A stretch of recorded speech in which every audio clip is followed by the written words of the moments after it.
So it has been a busy week for the White House, to say the least, and I honestly can't figure out who they think they are. It's honestly becoming a cat and mouse game that is just too stupid for all of us to partake in. So unfortunately, this airport executive continues to be brought up. And look, the way that the ATF apologized, the way the White House apologized for murdering an American who wasn't breaking any laws, was to create a rule, not a law, a rule that has to do with that exact situation. That's how they apologize. Allow me to read this. It is shocking. Directly from the White House. Biden-Harris administration announces new action to implement bipartisan Safer Communities Act, expanding firearm background checks to fight gun crime. Ooh, wow.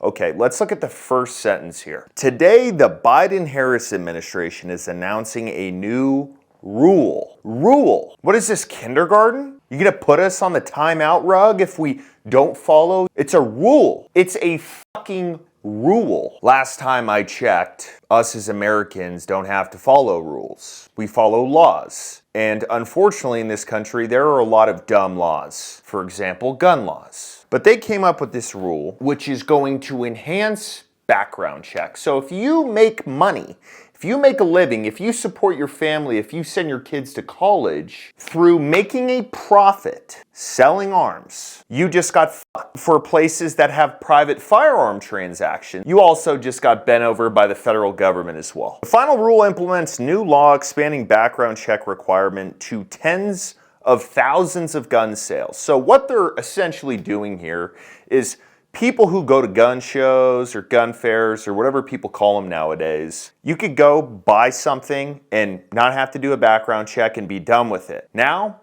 that's not an option. Here's one of the fan favorites. Prevents people from evading the licensing and background check requirements by claiming that they are just selling a few guns. So let's take here in Texas, for example. Private firearm transactions have always been legal, which means that if you and your neighbor are participants of the Second Amendment, once again, I've said this before, there is no, oh, I bought this gun, I tried it out and I didn't like it, so can I return it? It does not work like that. Gun shops are final sale, which means that if you and your neighbor buy guns, and maybe you got buyer's remorse, call the neighbor up, hey man, what do you got to trade? I got this SIG P320 that doesn't have the updated trigger in it, and I'm afraid I'm gonna shoot my joint off. Do you wanna buy it?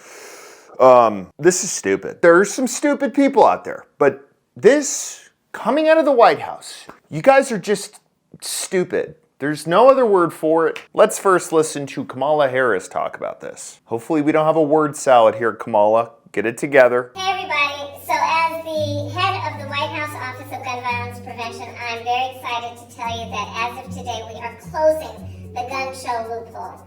Basically, we are requiring that anybody who sells guns as a dealer has to do background checks. And what we know is this is going to save lives. So it's an important step forward. We got more to do. We need to pass an assault weapons ban. We need red flag laws and universal background checks. Explain to me how this is going to save lives. I'll let ATF Director Dettelbach explain it to us. But let me ask you, Kamala, since I got you here, do you think people are going to care, right? So you're taking a decent amount of the population, for example, once again here in Texas, that have been doing this for a long time, morally good people who have done private firearm transactions, and now you're essentially making them criminals. But the question is, do you think they're going to care? Do you think a couple of ranchers in Texas are going to be like, oh no, Kamala got in her power suit and said we can't do this, man. So let's go to the local gun store and do a background check so I can sell you this revolver. Y'all are getting to a point with gun control where people are starting to not give a fuck. And it's not a small majority. Take carrying laws, for example. How many people do you think carry that don't have a concealed carry permit? I would be willing to bet that more people carry that don't have a concealed carry than do. And what's a cop gonna do? Please show me the cop that stops someone in a grocery store. Maybe they're printing a little bit. The guy comes up to him and says, hey, I see you're carrying. Can I see your concealed carry ID, sir? Fuck off to the frozen food section, man. You aren't seeing anything. It just doesn't happen. I've never seen it happen because All gun laws are stupid, and even some gun laws are stupid to law enforcement. But nonetheless, this is happening. And I'm willing to bet my left nut that maybe 1 or 4 Americans are scared by this. Big thank you to American Hartford Gold for sponsoring today's video. I had a conversation recently with the president of American Hartford Gold about the current situation of America. And one of the points that I brought up is the amount of cybersecurity issues that this country is having. In fact, the FBI warned about it. PRC hackers are targeting our critical infrastructure. The warning from the FBI about China's cyber attacks against the U.S. and how it can completely destroy the infrastructure. And I think it's a really good point to mention about people who are, firmly in the stock market or firmly into crypto and don't have a lot or aren't diversified into precious metals. And I think you just said it. Several scenarios over the past couple of years where, with FTX, Binance, that's just on the crypto side. When you're going to need your gold, it's typically going to be during one of those black swan events, right. And when you're trying to pull your money out and you need it in a hurry, that's when it's going to be an issue to get it out. Banks don't keep a ton of money anymore. So if something happens in America and there are 1,000 people lined up in front of a bank to pull their cash out, sorry, we don't have it. So I asked American Hartford Gold to give y'all an awesome deal. With your first purchase, they will give you up to $5,000 of free silver. All you have to do is call 844-940-0662 or text HEAVY to 65532. You'll talk to one of their advisors, great people over there. They'll get you set up, whether it's you're turning a 401k, an IRA, or just cash into precious metals to hedge against inflation and basically have an insurance policy against what's going on in America. Why don't we listen to the ATF director talk about why he thinks this is going to make America a safer place. Mr. Director, you said during an interview with my colleague Margaret Brennan that the test for gun reform policy should be twofold. 1, is it legal? And 2, will it help save lives? Let's leave the legal question aside for the moment.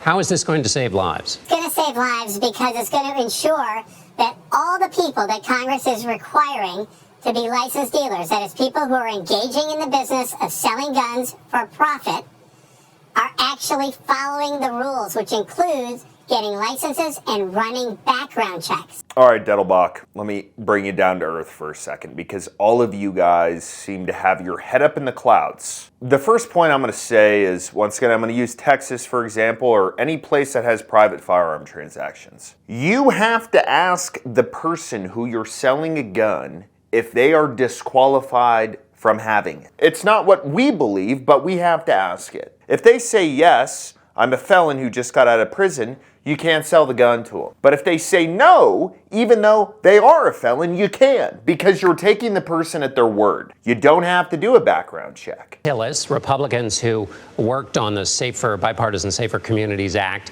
both say that you now have gone beyond the scope of the law, that this isn't really a Second Amendment thing. This is you're trampling on congressional intent, that the executive branch is doing something it was not given authority to do. How do you respond to that? I agree that this is certainly not a Second Amendment issue. They're right. So what you're doing with this bill is you're taking the integrity out of America.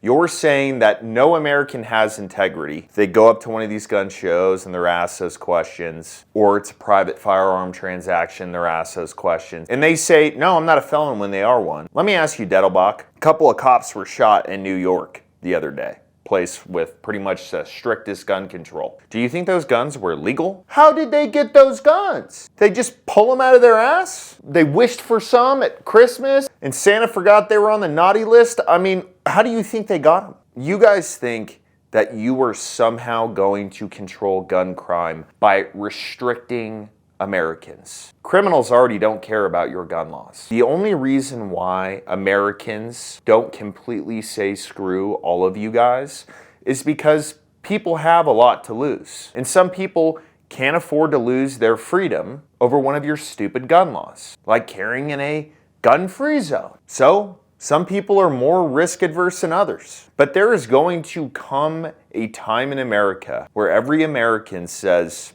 nope, you guys aren't deciding what our freedoms are.